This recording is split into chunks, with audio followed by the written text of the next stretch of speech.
విద్యార్థుల జీవితాలతో చెలగాటమాడుతున్న చంద్రబాబు సర్కార్పై పోరాటానికి వైఎస్ఆర్సీపీ సిద్ధమైంది.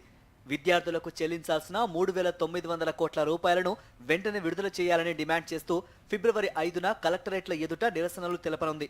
ఫీజు రియంబర్స్మెంట్ రాక పేద మధ్యతరగతి విద్యార్థులు వారి తల్లిదండ్రులు పడుతున్న బాధను కలెక్టర్లకు వివరించనున్నారు వైఎస్ఆర్సీపీ నేతలు. చంద్రబాబు ప్రభుత్వం అధికారంలోకి వచ్చి ఇప్పటికే 8 నెలలు కావస్తోంది.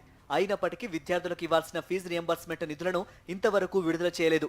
3,900 కోట్ల రూపాయలను విడుదల చేయకుండా పెండింగ్ లో పెట్టింది.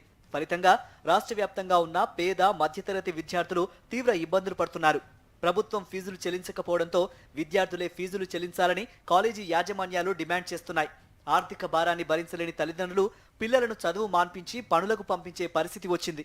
రాష్ట్రంలో పరిపాలన చేస్తున్నటువంటి చంద్రబాబు నాయుడు గారి ప్రభుత్వం పోకడలు చూస్తూ ఉంటే ఈ రాష్ట్రంలో పేద విద్యార్థుల జీవితాలతో చెలగాటమాడుతున్నటువంటి పరిస్థితులు చాలా స్పష్టంగా కనిపిస్తూ ఉన్నాయి.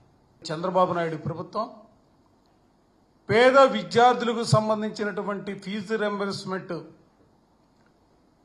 నిధుల్ని విడుదల చేయకుండా ఇవాళ చదువుతున్నటువంటి విద్యార్థులందరూ కూడా విద్యకు దూరమవుతున్నటువంటి పరిస్థితులు అనేక జిల్లాల్లో ఇవాళ చూస్తూ ఉన్నాం.